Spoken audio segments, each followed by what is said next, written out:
Oke, kita mulai ya. Hari ini kita bakal kupas tuntas salah satu topik paling fundamental di dunia teknologi sekarang ini. Sesuatu yang diam-diam udah ngubah cara kita hidup. Yup, apa sih sebenarnya machine learning itu? Pernah kepikiran nggak sih gimana caranya semua itu bisa terjadi? Rasanya tuh kayak sulap kan? Email tahu mana yang spam, Netflix tahu film apa yang kita suka, bahkan mobil bisa nyetir sendiri. Nah, di balik semua keajaiban itu, ada yang namanya machine learning. Dan percaya nggak, konsep ini tuh udah tua banget loh. Coba lihat kutipan dari Arthur Samuel ini dari tahun 1959. Gila kan? Intinya tuh simple banget. Daripada kita capek-capek nulis jutaan baris kode buat setiap kemungkinan, mending kita ajari aja komputernya, biar belajar sendiri dari data. Nah, ide besarnya tuh sebetulnya gampang banget dipahami. Coba bayangin deh, machine learning itu niru cara kita, manusia, belajar. Kita kan belajar dari pengalaman ya kan? Nah, kalau mesin pengalamannya itu ya data. Jadi makin banyak data yang dia lihat, ya makin pintar dan akurat dia jadinya. Biar lebih jelas, coba deh lihat perbandingan ini. Ini kuncinya. Kalau di pemrograman tradisional, kita kasih komputer data plus aturan mainnya, terus dia kasih kita jawaban. Gampang. Tapi di machine learning, logikanya kita balik total. Kita kasih dia data plus jawabannya sekalian, terus kita suruh komputernya, cari sendiri dong aturan mainnya gimana. Nah, aturan yang dia temuin itulah yang kita sebut model. Analogi yang paling sering dipakai dan emang paling gampang itu soal kucing. Gini deh, daripada kita pusing nulis kode, jika punya telinga runcing dan punya kumis dan punya ekor, maka itu kucing. Wah, ribet banget. Mendingan kita kasih aja dia ribuan foto kucing. Udah, gitu aja. Nanti mesinnya bakal belajar sendiri. Oh, jadi yang namanya kucing tuh polanya kayak gini ya. Tanpa perlu kita kasih tahu detailnya. Oke, jadi apa aja sih yang dibutuhin biar mesin bisa belajar? Anggap aja ini kayak toolkit dasar atau resepnya deh. Ada beberapa bahan utama yang wajib ada. Pertama, tentu aja kita butuh dataset. Ini buku pelajarannya, isinya semua contoh kasus. Terus di dalam dataset itu ada yang namanya fitur. Ini tuh petunjuk-petunjuk pentingnya. Kalau contohnya data rumah, ya fiturnya bisa kayak ukuran rumahnya atau jumlah kamar tidurnya. Dan terakhir ada model. Nah, ini otaknya. Si model inilah yang bakal kita latih buat nemuin pola dari semua fitur tadi. Sekarang kita masuk ke bagian yang paling seru. Ternyata ada 3 gaya mengajar utama buat ngelatih mesin. Masing-masing punya cara kerja yang unik banget. Yang pertama namanya supervised learning. Gampangnya, ini kayak kita belajar buat ujian pakai soal-soal tahun lalu yang udah lengkap sama kunci jawabannya. Jadi, kita kasih mesinnya data, plus kita kasih tahu juga jawaban yang benernya apa. Jawaban ini sering disebut label. Tujuannya apa? Ya biar nanti kalau ada data baru yang belum pernah dia lihat, dia bisa nebak jawabannya dengan benar. Nah, di dalam supervised learning ini biasanya ada 2 tugas utama.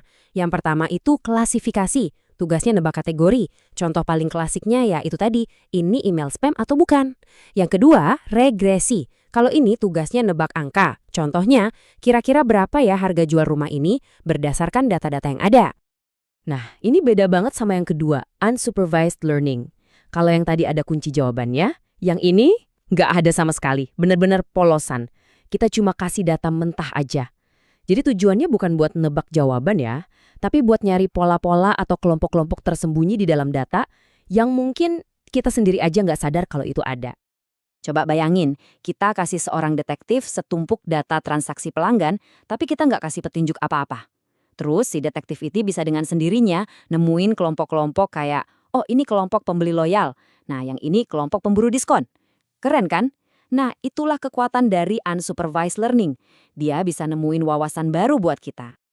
Dan yang ketiga, nah ini favorit banyak orang, reinforcement learning.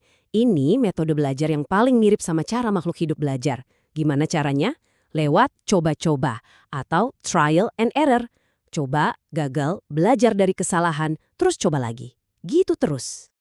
Prosesnya tuh gini, ada yang namanya agen. Bayangin aja ini AI di dalam game. Terus dia nyoba ngelakuin sebuah aksi. Kalau aksinya bener atau bagus, dia dapat hadiah, semacam poin gitu. Tapi kalau aksinya salah, dia dapat hukuman. Proses ini diulang-ulang terus bisa jutaan kali sampai si agen ini akhirnya nemuin sendiri strategi terbaik buat ngumpulin hadiah sebanyak-banyaknya. Nah, inilah rahasia di balik AI yang jago banget main catur atau game-game rumit lainnya. Oke, kita udah tahu nih bahan-bahannya apa aja, cara belajarnya gimana. Terus kalau di dunia nyata, gimana semua ini dirangkai jadi satu produk yang bisa kita pakai? Sebetulnya, alur kerjanya itu cukup standar.